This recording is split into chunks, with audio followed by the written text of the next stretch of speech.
Aujourd'hui, je te raconte l'histoire de Paul Revaux. Je suis Cédric Watine et tu es chez Outils du Manager, le podcast en français sur le management le plus écouté.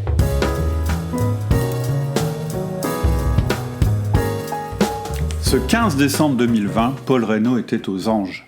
Au volant de sa voiture, il repassait mentalement en boucle l'entretien qu'il venait d'avoir avec son directeur. Ce matin, on lui avait proposé de prendre la direction commerciale de l'entreprise et il avait accepté. Il allait diriger l'équipe terrain et le service client. Il roulait en direction de sa maison et il était pressé d'annoncer à Clémentine sa promotion toute fraîche.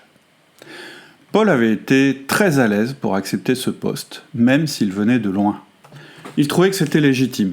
Il était arrivé dans l'entreprise 4 ans auparavant, il sortait alors d'une expérience décevante dans un centre d'appel. Dans ce précédent poste où il s'était passionnément investi, il avait en effet subi pendant 5 ans un chef qui le tenait sous sa coupe. Pendant 5 ans, il avait écouté les conseils de ses parents, commerçants à la retraite. Son père lui disait « Ne te plains pas, Paul, tu as un bon job, bien payé, stable. Ne fais pas comme ta mère et moi, on a passé toute notre vie à bosser comme des dingues. La crise et notre santé qui s'est dégradée nous ont obligés à fermer. Il nous reste aujourd'hui tout juste de quoi survivre. » Alors pendant 5 ans, Paul avait serré les dents, il avait essayé de conserver son enthousiasme intact. Il avait serré les dents à chaque fois que son chef s'attribuait les mérites de ses innovations et de ses performances hors du commun. Parce que Paul était plutôt bon, il excellait au téléphone. Il savait, comme nul autre, dans l'équipe, nouer une relation avec le client et signer une affaire. Tout le monde l'appréciait pour ça. Alors il serrait les dents et il attendait sa promotion. Chaque année, pendant l'entretien de fin d'année, son chef le félicitait rapidement pour ses performances, puis lui mettait le doute sur ses capacités réelles, sur le fait que c'était un travail d'équipe et qu'il ne devait pas faire d'ombre aux autres. En sortant de ces entretiens, Paul n'était pas très heureux, mais il se rappelait des conseils de son père, il gagnait correctement sa vie, il avait un boulot stable et il aimait son équipe. Bref, il avait un job plutôt confortable et il n'avait pas envie de le remettre en question. Et puis la 5e année, des rumeurs ont commencé à se répandre. La petite entreprise était en difficulté. On parlait de licenciement économique. Son chef, déjà un peu désagréable à la base, devenait sombre et distant. Paul décida de regarder ce qu'il pouvait trouver sur le marché du travail, sans en parler à son père. Il tomba sur cette annonce. Elle indiquait clairement que l'enthousiasme et les performances seraient récompensés. Le poste n'était pas dans sa région, il faudrait déménager, mais Clémentine était d'accord. Elle en avait un peu assez de voir son Paul de moins en moins passionné, de plus en plus tendu, de plus en plus inquiet. Paul passa l'entretien avec brio. Il revint enchanté. Certes, cette entreprise était dans un tout autre secteur d'activité, mais le contact avec Jean, le directeur d'unité, avait été excellent. Et la compétence recherchée est exactement la sienne, intégrer le service client et développer la vente par téléphone. Lorsqu'il annonça sa décision de déménager, son père lui posa quelques questions. « T'es sûr de toi, Paul ? T'es sûr que c'est un bon poste ? Tu vas être heureux là-bas ? Est-ce que Clémentine est d'accord ?» Paul sentait les doutes de son père, mais cette fois, il était décidé à changer. Les débuts dans la nouvelle entreprise ne furent pas évidents. Paul avait besoin de faire sa place dans cette équipe de professionnels chevronnés. Ils connaissaient tous par cœur les produits et les clients, et lui venait d'un tout autre secteur. Il sentait que son nouveau directeur croyait en lui et qu'il l'avait fait venir pour apporter un sang neuf. Mais ses nouveaux collègues étaient bien moins enchantés de son arrivée. Alors Paul fit ce qu'il savait faire, travailler sans relâche pour comprendre cette nouvelle industrie, ces nouveaux produits. Dans un premier temps, il se contenta d'aider ses collègues, d'apprendre, de nouer des relations à tous les niveaux dans l'entreprise, avec les ouvriers de production, avec les commerciaux, avec les services comptables. Il demanda à visiter les clients et il passa même plusieurs jours chez certains d'entre eux pour comprendre leur métier. En 2 ans, il était complètement passionné par ce nouveau métier et surtout il était accepté par ses nouveaux collègues. Jean, son directeur, lui demanda alors d'aller plus loin. Il lui demanda d'essayer de développer les appels sortants, c'est-à-dire d'appeler les clients au lieu simplement d'attendre les appels. Paul était enchanté. il allait pouvoir exploiter les compétences développées dans son ancien job. Ses collègues le regardaient avec suspicion au début. Ils sentaient leurs doutes. Appeler un client pour lui vendre un produit, alors qu'on n'a que 2 ans d'expérience, leur paraissait déraisonnable. Ils avaient peur que ça ternisse l'image de l'entreprise, et en plus on n'avait jamais fait ça avant. Pourtant cela fonctionna. Dès la première année de ce nouveau job, Paul vendait par téléphone presque autant qu'un vendeur terrain. Bien qu'il ne les ait jamais rencontrés, il avait un excellent relationnel avec les prospects et avec tous les clients qu'il avait développés. Jean, son directeur, lui proposa alors de changer de métier. Lors du départ en retraite d'un des commerciaux de terrain, il lui proposa de prendre la route, de devenir un commercial terrain. Paul hésitait. Il était tenté, mais ça remettait en question ses acquis. En même temps, l'atmosphère du bureau était un peu pesante ces derniers temps, et puis ses collègues étaient unanimes. Il ferait un excellent commercial sur le terrain, tout en connaissant les contraintes du travail en interne. Bref, il serait un bon allié pour eux, et il menacerait moins le train-train du bureau. Clémentine était d'accord aussi avec ce changement de rythme de vie. Elle avait vraiment envie de voir son Paul se développer. Une fois de plus, ce choix s'avéra payant pour Paul. Roger, le commercial qui partait à la retraite, initia Paul aux spécificités du marché et lui présenta tous ses clients. Il expliqua aussi comment tirer au mieux parti du système de commission de l'entreprise. Roger était un peu un baron sur son secteur. Tout le monde avait un peu peur du passage de relais. Donc Paul, dans un premier temps, écouta Roger. Roger était content de transmettre ses connaissances, et Paul notait tout sur un carnet. Pendant quelques mois, il ne changea rien. Puis, par petites touches, après le départ de Roger, il introduisit des changements, des innovations. De plus en plus, il impliqua le bureau, beaucoup plus que ne le faisait Roger. Les ventes continuèrent de décoller, le directeur était enchanté, tout le monde était heureux, le bureau était rassuré, le chiffre d'affaires renouait avec la croissance. Tu comprends maintenant pourquoi Paul Reyvaud avait la tête légère en rentrant chez lui ce 15 décembre 2020. Il allait maintenant diriger à la fois le bureau et les commerciaux. C'était un nouveau poste, il sentait qu'il méritait cette promotion, et bien sûr, il savait aussi que ça ferait des remous. Il ne voyait pas encore très bien comment il allait gérer cette nouvelle position dans l'entreprise, comment il allait diriger ses anciens collègues du bureau et du terrain. Mais il avait confiance, il savait travailler dur, il connaissait les produits, les clients, il connaissait le travail de ses ex-collègues, et il était globalement apprécié. Et en plus, il avait cette fois le soutien de sa direction. Bref, ça ne pouvait pas louper. Mais cette fois, malheureusement, Paul se trompait. Ce lundi matin-là, le directeur annonça la promotion de Paul Reyvaud au poste de responsable commercial. Il réunit la petite équipe et annonça « Vous savez que notre petit groupe vient de grandir et que je vais en plus de la direction de notre filiale prendre des responsabilités supplémentaires.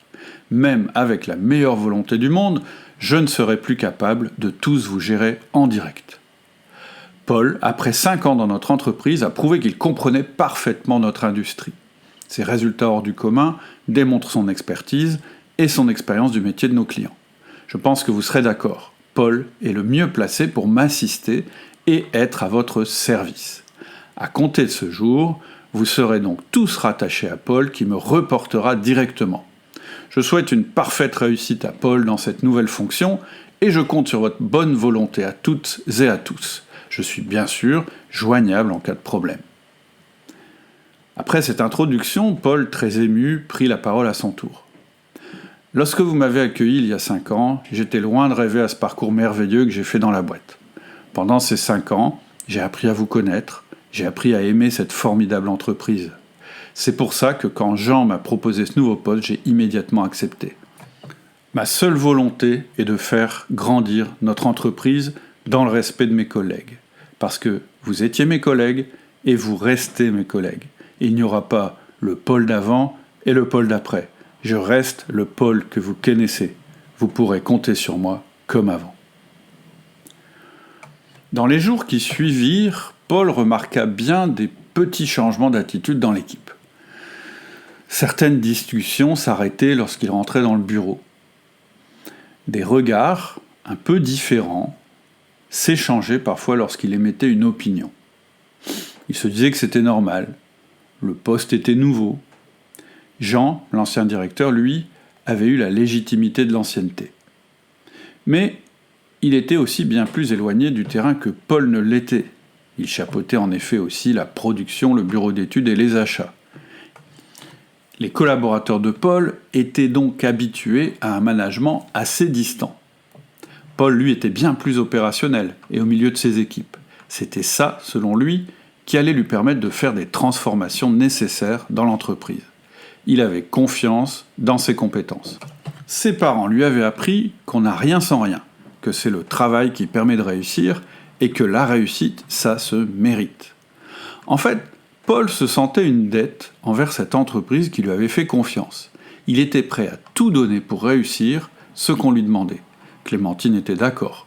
Enceinte de leur premier enfant, elle avait décidé de prendre du recul par rapport à son travail et elle avait pris une année pour s'occuper de leur enfant. Paul commença par se mettre au service de ses ex-collègues. Son intention était de leur montrer que rien n'avait changé entre eux et qu'il était toujours disponible pour les aider. Il était en effet reconnu pour son expertise rare sur les produits, mais aussi pour sa connaissance du marché. En plus, il connaissait très très bien les processus et le système informatique de l'entreprise. Il décida de garder son bureau au milieu de l'open space et à chaque fois qu'un client posait problème, il se fit un devoir de répondre et de résoudre la situation. Il accompagnait aussi fréquemment ses commerciaux sur le terrain dès qu'ils le lui demandaient. Dès qu'un problème technique se présentait ou qu'il fallait conclure une vente difficile, Paul était disponible. Le soir, il restait à la boîte pour passer en revue les factures, les commandes et les litiges. Il rentrait tard.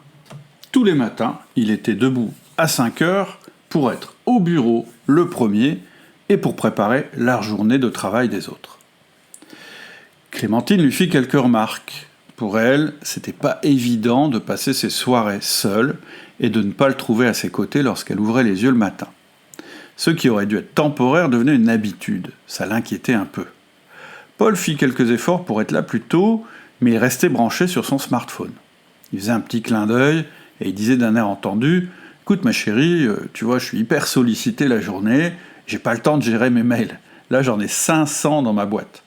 Tu devrais être heureuse de voir que ton mari est sollicité. Ça veut dire qu'il est indispensable. Tu sais, un boss, ça doit bosser pour montrer l'exemple. » Clémentine lui faisait un pauvre sourire. Elle se disait que Paul vivait son rêve et que c'était bien.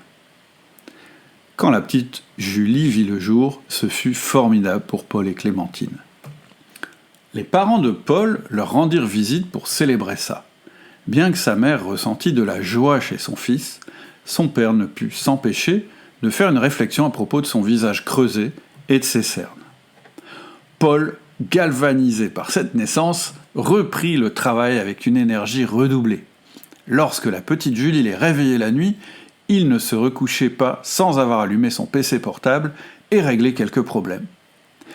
Paul avait un peu de mal avec ses collègues, il ne comprenait pas très bien ce qui se passait. Il travaillait comme un dingue, il était présent dès qu'un problème se présentait. Pourtant, il ne ressentait aucune reconnaissance de leur part. Au contraire, une distance s'était installée.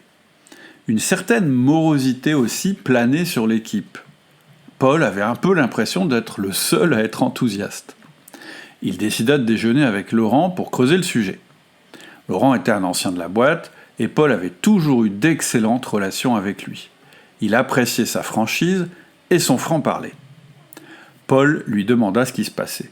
« Écoute Laurent, je comprends pas, t'as l'air de me faire la gueule, alors que je suis toujours là pour t'aider. » Laurent le regarda longuement dans les yeux et lui répondit « Écoute Paul, t'as voulu ce poste, tu l'as eu. C'est pas à moi que tu vas te plaindre, que tu me dépannes quand je suis en difficulté à propos d'une chose que tu as toi-même développée, c'est quand même la moindre des choses. » Il ajouta avec un petit sourire « Tu sais, on a bien compris, c'est toi le cadre de l'équipe, donc assume mon gars, je vais quand même pas m'excuser de ta promotion, si ?» Cette conversation ébranla Paul. Il ne comprenait pas. Les changements qu'il mettait en œuvre étaient bons pour la boîte, et donc pour ses collaborateurs. Il coupa court. Il était déçu. Il trouvait cela totalement injuste. Il se mettait en 4 pour cette boutique, il était sur tous les fronts, et pourtant, on ne l'aimait pas. On ne le reconnaissait plus, et surtout, il sentait bien qu'on ne reconnaissait pas non plus sa nouvelle place. Paul était trop fier pour en parler à son directeur. D'ailleurs, celui-ci était peu présent, il se contentait de lui faire quelques remarques sur la stagnation des ventes. En effet, celle-ci avait cessé de progresser et beaucoup d'erreurs de livraison étaient commises. Paul était très déçu et désemparé. Sentir la déception de son chef était difficile à supporter. Ce soir-là, à la maison, Paul craqua. Il était épuisé, inquiet et déçu. Pour la première fois, il perdait son enthousiasme et sa confiance. Il se sentait isolé dans son poste. Il en parla avec Clémentine. Elle lui dit qu'elle comprenait et qu'elle lui faisait confiance. Comme lui, elle était furieuse envers ses anciens collègues. Elle lui suggéra d'en parler à son père. Le lendemain, il appela son père en roulant vers le bureau. Il expliqua la situation. Son père prit une grande inspiration. « Ah mon Paul, t'as voulu faire copain-copain avec tes employés. Eh ben ça marche pas comme ça, tu sais. Tu n'es plus leur pote maintenant, il faut te mettre ça dans la tête. Là, pour le coup, c'est eux qui ont raison. Ça peut pas être comme avant. T'es passé du côté des chefs. Maintenant, il faut que tu arrêtes de chercher à te faire aimer. Ce qui compte, c'est toi, ta carrière et ta boîte. Et tout ça, ça se passe pas côté employé, ça se passe côté direction. » Paul passa la semaine à ruminer les conseils paternels. Il n'était pas trop à l'aise. Il n'avait peut-être pas eu le bon discours lors de sa prise de fonction et ça lui paraissait compliqué de faire marche arrière. Ce week-end-là, il prit un moment pour faire son bilan et c'était pas glorieux. Il travaillait plus de 50 heures par semaine, sans compter le travail à la maison. Il était épuisé, ses relations avec Clémentine s'étaient tendues, il ne ressentait aucune reconnaissance de la part de son équipe, et en plus, il ne parvenait plus à développer son chiffre d'affaires. Bref, pour la première fois de sa carrière, rien ne fonctionnait. Il repensa à la conversation avec son père. Après tout, c'était vrai. En prenant ce poste, il était passé de l'autre côté, du côté de la direction. Et en voulant rester copain avec ses anciens collègues, il était en train, en faisant le grand écart, de perdre toute son énergie et son enthousiasme. Il atteindrait jamais ses objectifs comme ça. C'était ça qui allait pas. Il devait assumer cette évolution, il devait s'endurcir. Ce lundi-là, en arrivant, il était maussade. Il avait décidé d'arrêter de donner le change. Il avait décidé d'arrêter d'avoir l'air enthousiaste alors que les chiffres étaient mauvais. Il s'enferma dans la salle de réunion. Il reprit ses tableaux. Il travailla sur les chiffres. Secteur par secteur, produit par produit, client par client. Et en effet, c'était mauvais. Mais cet exercice lui faisait du bien. Enfin, il mettait des chiffres sur son mal-être. Ce qui n'allait pas, c'était ça. C'était les performances. Les performances étaient mauvaises et personne ne faisait ce qu'il fallait pour redresser la barre. Il fallait leur mettre la vérité en face. Il passa la semaine enfermé dans la salle de réunion qu'il finit par équiper comme son bureau. Il rentra plus tôt à la maison. Clémentine était heureuse de le voir plus disponible. À table, il lui expliquait qu'il avait décidé de changer de stratégie. « Tu comprends, ma chérie, j'en ai assez de me sentir responsable de cette catastrophe. J'en ai assez de courir partout pour boucher les trous. C'est à eux de changer les choses. C'est eux les opérationnels. Moi, je suis leur responsable maintenant. Je ne peux pas continuer à tout faire à leur place. Je ne suis pas là pour leur faire plaisir, je suis là pour que ça crache. » Clémentine ne dit rien. Elle avait du mal à reconnaître son Paul. Il était certes moins à la boîte, mais il semblait différent, plus grave, moins détendu. Paul décida de fixer de nouveaux objectifs à l'équipe. Il leur fit un mail.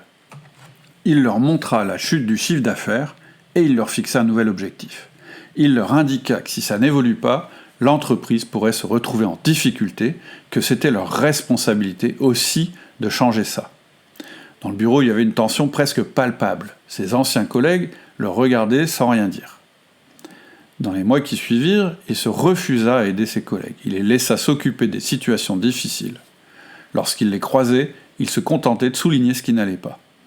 Il commença aussi à leur demander de faire des relevés d'heures pour analyser la manière dont ils passaient leur temps.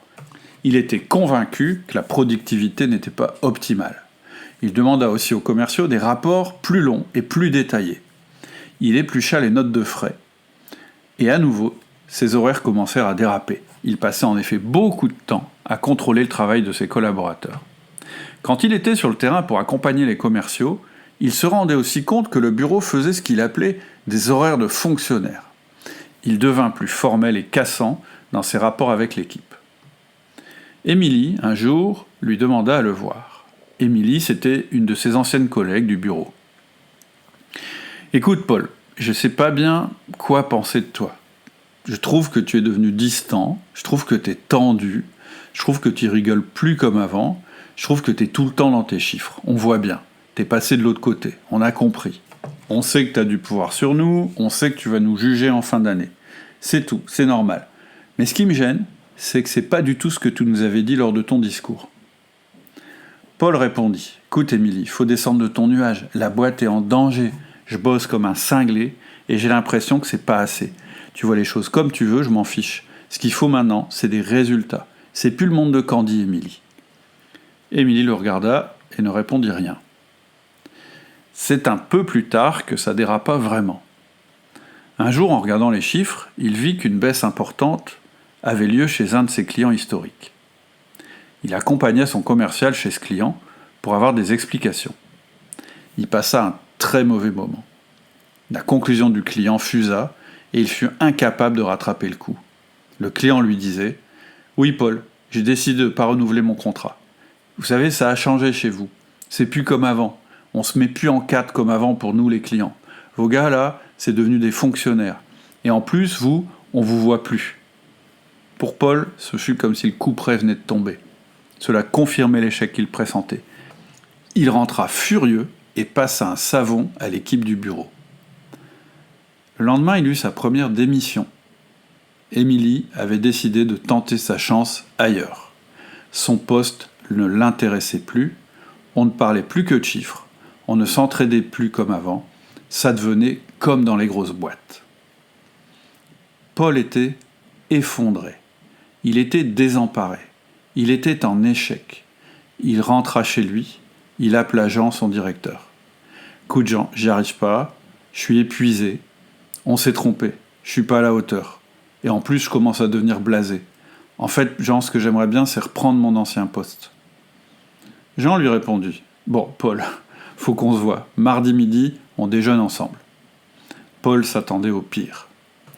Au cours de ce repas, Jean lui expliqua qu'il n'était pas possible qu'il reprenne son ancien poste, que le retour en arrière était impossible, qu'il ne serait plus accepté par son équipe et que ça serait un nouvel échec. Paul répondit alors qu'il n'avait pas d'autre choix que de lui présenter sa démission. Il était en échec, il était normal qu'il parte. Jean commença alors à lui poser des questions sur les relations avec l'équipe. Ça dura 1 heure. Ça fit du bien à Paul, mais cela ne l'aida pas à trouver de solution. Jean conclut simplement en disant « Écoute Paul, je vais réfléchir. Je pense simplement que tu t'y prends mal avec ton équipe. Mais après tout, c'est un peu logique. Je t'ai projeté dans ce poste sans préparation. Et je t'avoue que je m'en veux un petit peu. J'étais tellement pris dans mes nouveaux projets que je n'ai pas mesuré ta détresse. Je m'en veux un peu et je vais t'aider. » 2 jours après, Paul reçut un appel sur son portable. « Monsieur Revaux, bonjour, ici Olivier de Manaret. Je suis un ami de Jean.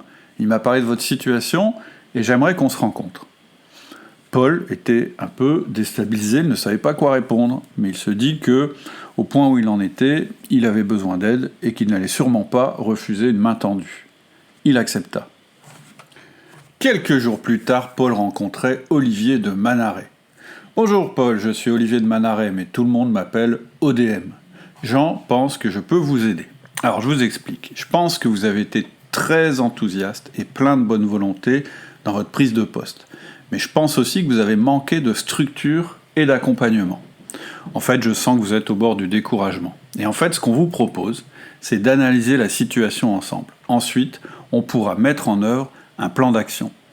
Mon objectif avec vous, si vous êtes d'accord, c'est que vous deveniez un vrai entrepreneur. » Paul le regardait avec des yeux ronds. « Entrepreneur, j'ai du mal vous expliquer. En fait, je suis salarié de la boîte et quand je parlais de démission, j'envisageais pas du tout de me remettre à mon compte. » ODM sourit. Il regarda Paul dans les yeux et il reprit. « Non, non, Jean m'a tout expliqué et j'ai tout bien compris. Jean ne veut pas vous voir partir. Pas du tout. Ce qu'on vous propose, c'est de devenir ce qu'on appelle un manager entrepreneur. Un manager entrepreneur, c'est un manager qui gère son équipe comme une entreprise, pas comme une fonction. Un manager entrepreneur, c'est quelqu'un qui obtient de son équipe des résultats tangibles pour sa direction, mais qui passionne et fidélise ses collaborateurs en même temps. Un manager entrepreneur, c'est quelqu'un pour qui tout employé a envie de travailler parce qu'il saura le sens de son travail, parce qu'il sera considéré comme un héros dans son entreprise. Paul eut un pauvre sourire. « Oh là là, ce que vous me racontez là, c'est génial, mais j'ai bien peur que vous arriviez un peu tard. Vous savez, je ne suis pas sûr d'être capable de ça. » En fait, je pensais que j'étais capable de ça, mais finalement, je pense que gérer des gens, c'est pas trop mon truc. En fait, moi, ce que j'aime bien, c'est mon métier, mes produits, mes clients. Le reste, c'est beaucoup trop difficile. Vraiment, vous savez, je pense que je suis pas fait pour ça. ODM sourit encore. Peut-être, Paul, mais je pense que si on analysait la situation, si on se demandait comment on peut remettre tout ça sur les rails, ça pourrait faire de votre échec un apprentissage. Je pense que c'est important. Et puis franchement, si jamais vous devez quitter la boîte, j'aimerais bien que ce soit sur une note positive. Ça serait quand même plus fair-play de remettre les choses d'aplomb avant de partir. Je pense que vous devez bien ça à votre boss et à vos collègues. Paul répondit. Oui, oui, bien sûr, je vous écoute. ODM prit une grande inspiration et commença. Paul, ce que vous êtes en ce moment, c'est un manager en échec. En fait, vous êtes un manager débordé qui ne génère pas de résultats et qui ne réussit plus à enthousiasmer ses collaborateurs. Vous savez, dans l'entreprise, il y a 3 formes de pouvoir. Il y a le pouvoir hiérarchique, il y a l'autorité de compétence et il y a la confiance. En fait, quand on vous a nommé à votre poste, on vous a donné le pouvoir hiérarchique.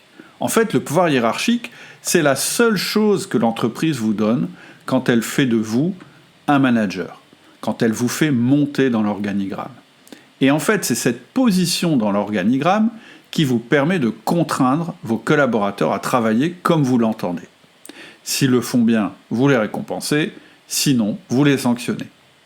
Et vous, consciemment ou pas, vous avez décidé de ne pas vous appuyer sur ce pouvoir. Vous vous êtes dit, non, mais ça me ressemble pas. Moi, je suis un mec sympa, je m'entends bien avec tout le monde, et surtout, je suis arrivé à mon poste grâce à mes résultats et à mes compétences. Bref, puisque votre direction vous a nommé pour cette raison, vous vous êtes dit que cette compétence technique, cette expertise que vous aviez, vous rendrait légitime. Et c'est tout à fait vrai. C'est grâce à cette expertise, grâce à cette compétence que vous avez obtenu votre poste. L'erreur que vous avez faite, par contre, c'est que vous avez cru que c'était grâce à cette compétence que vous alliez manager votre équipe. Vous avez en fait confondu 2 métiers, votre métier de manager et votre précédent métier de vendeur. En faisant cette erreur, en fait, vous êtes tombé dans 2 pièges. Le premier piège, c'est que vous êtes devenu le facteur limitant de votre équipe. Pour garder votre place, vous deviez rester le meilleur expert. Vous avez donc passé beaucoup de temps à essayer de rester à la pointe de l'expertise, au lieu de laisser vos collaborateurs progresser dans ce domaine. Et eux aussi, forcément, ils ont ressenti cette limite que vous leur mettiez inconsciemment, et c'est ça qui a commencé à les démotiver. La place était prise, à la fois celle de manager, mais aussi celle d'expert. Et donc, je pense que votre ami Laurent, quand vous avez déjeuné avec lui, il a essayé de vous en parler, mais vous ne l'avez pas entendu. C'était le premier piège dans lequel vous êtes tombé. Le deuxième piège, c'est que vous êtes aussi devenu l'esclave de votre équipe. Puisque vous vouliez plaire, vous étiez prêt à aider, mais à aider en prenant en charge tous les problèmes de vos collaborateurs. Vous vous êtes placé comme la ressource majeure de votre équipe. Vous êtes tombé dans ce que j'appelle le mode pompier. Vous vous êtes rendu seul responsable des résultats de l'équipe, et c'est ce qui vous a amené au bord du burn-out. Alors, dans un sursaut salvateur, vous vous êtes rendu compte de ces erreurs. Et vous avez mis un gros coup de barre à droite, et vous avez commencé à changer de pouvoir. Vous êtes passé du pouvoir de l'autorité de compétence au pouvoir hiérarchique, celui que vous ne vouliez pas utiliser. Vous en vouliez à vos collaborateurs de ne pas vous aider, et vous paniquiez à l'idée de ne pas atteindre vos objectifs. Et là, je pense que cette fois-là, c'est Émilie qui a essayé de vous prévenir à sa manière, avant finalement de quitter l'entreprise. Paul explosa. Oui, mais comment voulez-vous que je fasse? Si les gens partent dès qu'on leur demande du changement et des performances, c'est un chantage infernal. Ma direction me demande des comptes, mes collaborateurs ne veulent pas changer, alors on fait comment? ODM reprit. Attendez, Paul, ce truc-là, ça va jamais changer. La direction continuera à vous demander de mieux faire, et vos collaborateurs auront toujours une certaine réticence au changement. Ce qui doit changer, c'est pas ça, c'est pas eux. Ce qui manquait dans votre approche, c'était la confiance. Paul répondit du tac au tac. Pas d'accord avec vous, ODM. La confiance, je l'avais avant qu'on me nomme. C'est justement en passant manager que j'ai tout perdu. C'est justement quand je suis passé manager qu'ils m'ont regardé différemment, alors que pourtant j'étais le même. La confiance, je suis désolé, mais je l'avais bâtie, elle était là. C'est trop facile de dire maintenant que j'avais pas su développer la confiance. ODM répondit, tout à fait d'accord avec toi, Paul. Est-ce qu'on peut se tutoyer? En devenant manager, non seulement tu as changé de métier, mais aussi d'image. En fait, ce pouvoir hiérarchique qu'on t'a donné, mérité ou pas, a immédiatement changé l'opinion des autres à ton sujet. C'est ça que je suis en train de te dire. Et c'est comme ça que ça se passe à chaque fois. La confiance, quand tu commences un nouveau poste, elle n'existe plus. Tu es obligé de rebâtir cette confiance. Quand tu es arrivé dans ton entreprise, tu avais beau avoir un bon CV, on ne t'a pas fait confiance tout de suite. On t'a fait confiance parce que tu as montré que tu savais travailler dans le bureau. Ensuite, quand tu as pris le poste de commercial, c'est pareil. Il a fallu rebâtir la confiance. Il a fallu que tu apprennes. En fait, tu as ce qu'on appelle une courbe d'apprentissage. Et quand tu deviens manager, c'est la même chose. Tu ne peux pas continuer à capitaliser sur ton rôle d'expert. Tu dois désormais capitaliser sur ton rôle de manager. Et ça a été ta grande erreur. Tu as cru que la confiance d'avant te servirait pour ton poste d'après. Et c'est ça qui t'a desservi. Paul était stupéfait. Il était sans voix. Quand il finit par reprendre la parole, sa voix tremblait. « T'as raison. Comment j'ai pu passer à côté de ça ?» ODM lui répondit. « T'étais surmené, Paul. T'étais emporté dans ton élan. T'avais pas pris le recul nécessaire. Tu n'étais pas formé. Personne ne t'avait expliqué, et surtout tu avançais sans méthode, parce que le management c'est une question de méthode, c'est une question de système. Paul reprit gravement. Ok, bon, comment je peux faire maintenant? Comment je peux faire marche arrière? Est-ce que tu as une machine à remonter dans le temps? ODM sourit. Ah, une machine à remonter dans le temps, j'aimerais bien, mais on va pas avoir besoin de ça. En fait, on va tout reprendre depuis le début. Toi et ton équipe, vous allez passer par 3 phases. Vous allez avoir une courbe d'apprentissage. Paul sortit son carnet et il dit « Je t'écoute ». ODM reprit. La première chose que tu vas faire, Paul, c'est reprendre le contrôle de ton temps. C'est la phase numéro 1. Tu vas arrêter le délire des jours à rallonge, des nuits d'insomnie, des week-ends travaillés. Tu vas limiter tes journées en leur posant des bornes. C'est ça qui t'a fichu en l'air directement. T'as voulu tout cumuler, t'as voulu continuer ton rôle d'expert tout en ajoutant ton rôle de manager. Et c'est ça qui t'a directement fichu en l'air. Ça, c'est fini. Ce sera ta phase numéro 1. Une fois que tu auras fait ça, une fois que tu auras pris cette décision et que tu l'auras actée dans ton agenda, tu vas passer à la phase 2. Tu vas compartimenter ton management. Qu'est-ce que ça veut dire compartimenter ton management? Ça veut dire que tu vas arrêter de vouloir tout faire en même temps. Aider tes collaborateurs, aller voir les clients, travailler sur tes dossiers et gérer ton équipe. En fait, dans cette phase 2, tu vas réserver dans ton agenda un créneau pour faire du management. Ce créneau, ça va te coûter moins de 10% de ton temps total. Et il va te permettre de te concentrer sur tes collaborateurs, il va te permettre de rencontrer tes collaborateurs. Paul leva les yeux de son carnet. Rencontrer mes collaborateurs? Attends, tu rigoles? Je les vois tous les jours, je travaille avec eux, je les ai au téléphone, on n'arrête pas d'échanger. ODM le regarda tranquillement. Paul, écoute-moi. Être avec tes collaborateurs pour travailler, les avoir au téléphone, ça c'est pas du management, ça c'est du travail. Quand tu fais ça, tu es dans la case ressources, pas dans la case management. La case management, c'est une réunion spéciale que tu vas mettre en place avec tes collaborateurs. Ce que tu vas faire, à partir de maintenant, c'est rencontrer chacun et chacune d'entre eux pendant 1 demi-heure par semaine, en tête-à-tête, et tu vas me programmer ça sur toute l'année.